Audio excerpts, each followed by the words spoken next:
دوستان عزیزم، درود و مهر. امیدوارم حال دلتون عالی باشه. امروز آموزش ماهیچه گوسفندی رو داریم، ولی با یه روش پخت کاملا متفاوت که مطمئنم تا به حال به این روش و به این خوشمزگی درست نکردین. تو مرحله اول پیازی که داریم با دنده درشت رندش میکنیم و سیری هم که داریم رنده ریزش میکنیم و بهتون پیشنهاد میکنم دست به کار بشین و این ماهیچه گوسفندی رو درست کنید که هر کی بخوره عاشقش میشه.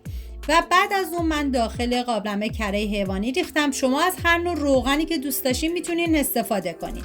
پیازی که رنده کردیم و بهش اضافه میکنم و هم میزنم و میذارم تا پیاز کاملا سرخ بشه.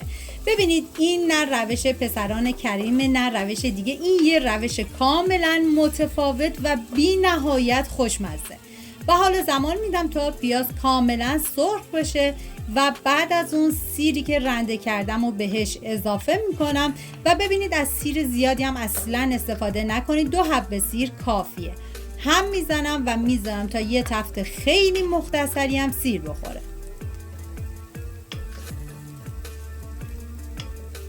و مطمئنم که اگه یک بار به این روش درست کنین دیگه عاشقش میشید.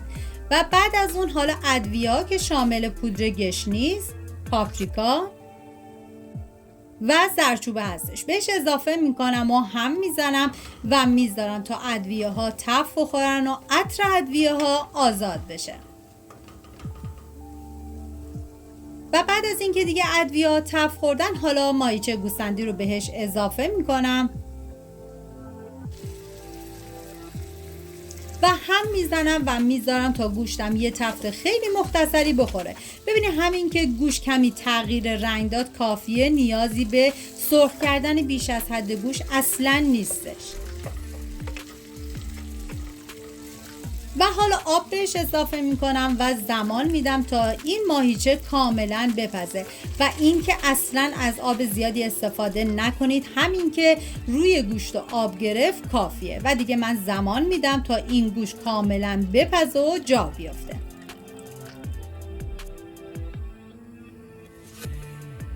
و حالا توی این فاصله که گوشت میپزه میریم سراغ درست کردن برنج که من گذاشتم آب جوش اومد و بعد از اون برنج رو بهش اضافه کردم و همین که برنج کمی دونه داشت من دیگه برنج رو آبکش میکنم.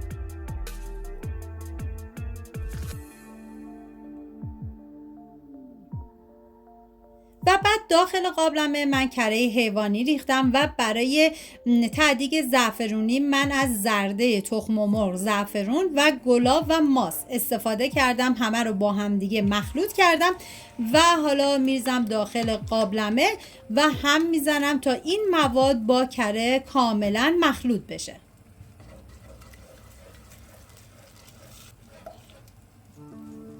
و حالا برنج آبکش شده رو بهش اضافه میکنم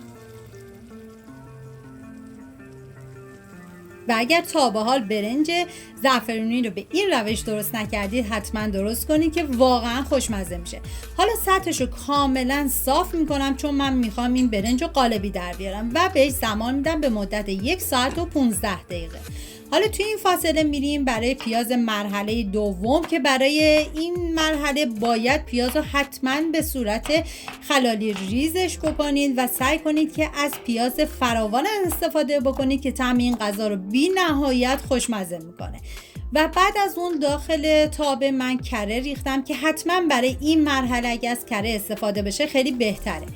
و پیازهایی که به صورت خلالی ریز کردم و بهش اضافه میکنم و هم میزنم و میذارم تا پیازها کاملا سرخ بشه.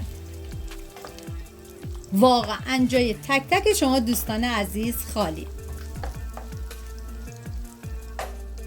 و بعد از اینکه دیگه پیازها کاملا سرخ شدن حالا ادویه‌های مرحله دوم بهش اضافه میکنیم: زردچوبه،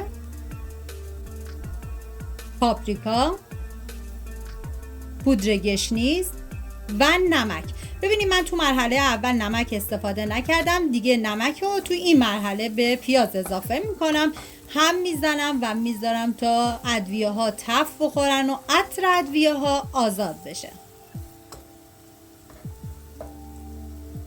و حالا آب نارنج رو بهش اضافه میکنم. ببینید از آب لیمو اصلا نباید استفاده بکنید، یا از آب نارنج استفاده بکنید یا از آب قوره. حالا هم میزنم و میذارم تا کاملا تف بخوره و زمانی که دیگه ببینید به روغن اومد یعنی این پیاز شما دیگه کاملا آماده است. حالا من اینجا یه هم میزنم و ببینید که کاملا به روغن اومده و دیگه زیر حرارت رو خاموش میکنم. میریم سراغ ماهیچه که دیگه کاملا پخته و حالا پیازهایی که سرخ کردم رو به ماهیچه اضافه میکنم و بعد از اون 20 دقیقه بهش زمان میدم و میذارم تا کاملا با ماهیچه بپزه و جا بیفته. دوستان عزیزم اگر ویدیو مورد پسندتون بود و تا این لحظه کانال رو سابسکرایب نکردید خوشحال میشم سابسکرایب کنید و اگر ویدیو رو دوست داشتید لطفاً ویدیو رو لایک کنید. لایک شما باعث میشه که این ویدیو در معرض دید افراد بیشتری قرار بگیره و از این طریقم از من حمایت میکنید. اینم از ماهیچه خوشمزه ما. امیدوارم درست کنید در کنار عزیزانتون از خوردنش لذت ببرید. مرسی از همراهی همیشگیتون. تا یه خوشمزه دیگر، بدرود.